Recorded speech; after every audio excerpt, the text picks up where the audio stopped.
Hi there, I'm Ewan and I am a technology geek.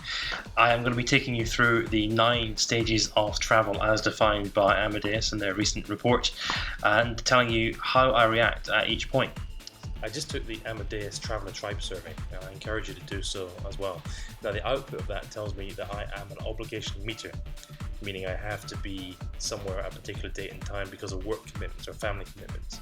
But it also tells me that I am a little bit of a social capital seeker because I do like to share what I'm doing with my colleagues and my friends. You're coming on the journey with me now as I travel to Connections Luxury in Abu Dhabi, and you'll see what I'm thinking and what I'm feeling at each stage.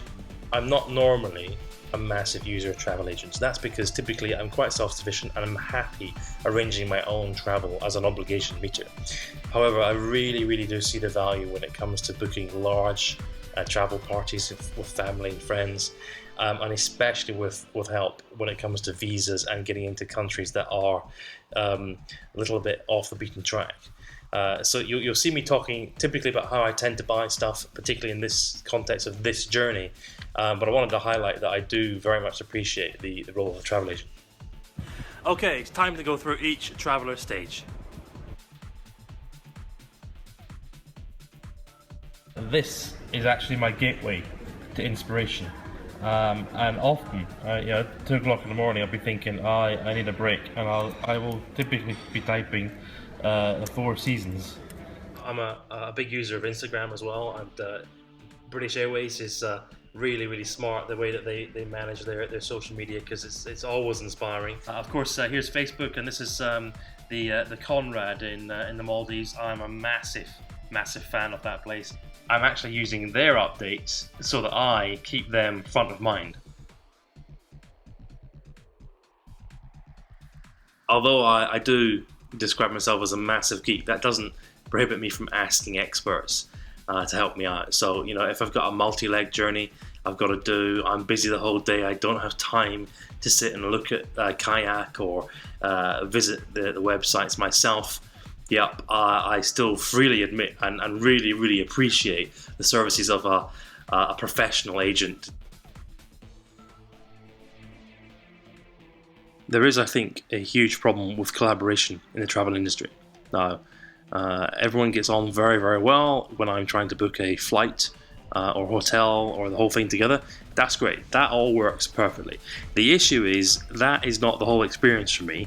I want to be able to configure and book my in-destination services as well at the same time, right? When I'm booking, I'd like to say, yeah, I want that room, I want this flight, and I want these 3 treatments, and I want.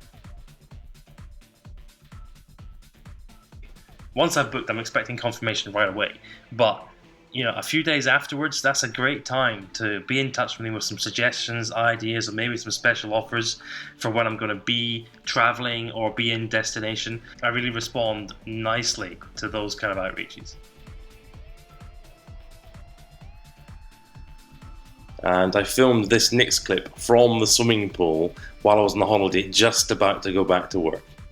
I'm currently in the Algarve. It's the last day of my break, and shortly I'm going to get back to work. Now, getting back to work has got me thinking I didn't bring my second charger for my MacBook. That's a problem because the first charger's not working. So I need that fixed. I need someone to do that, and I want the concierge at the hotel to deal with that. Again, I have no way of contacting them other than phoning them. It's just not something I really want to do.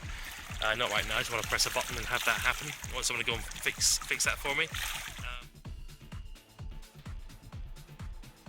When it comes to transfers for the airport, particularly when I'm in the UK, I don't ever think about it. I maybe give the various services I use perhaps an hour or 2 hours notice. I never book in advance. I use services such as Get Taxi or Uber. I mean, this is a live picture of all the taxis near me right now in London. Very straightforward, very easy.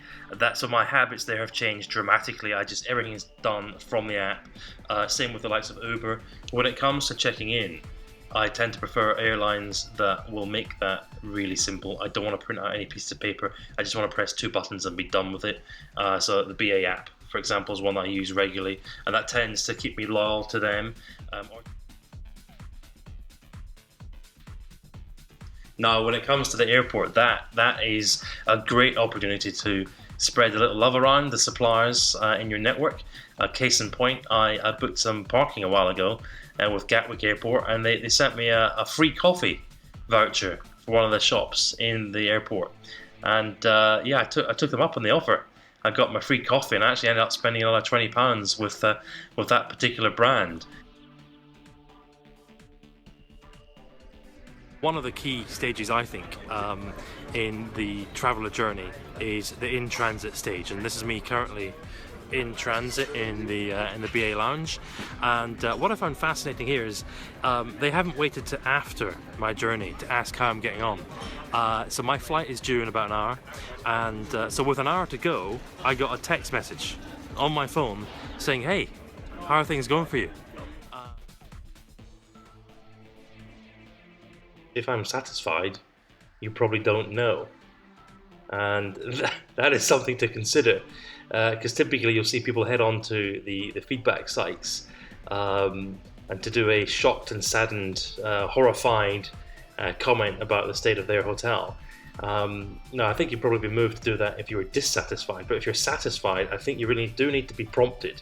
I definitely do, because otherwise I just forget. I just had a great time, thanks very much, and I'm not going to tell you about it because you didn't ask. Thank you for watching. I'm off now into the bright sunshine of Abu Dhabi.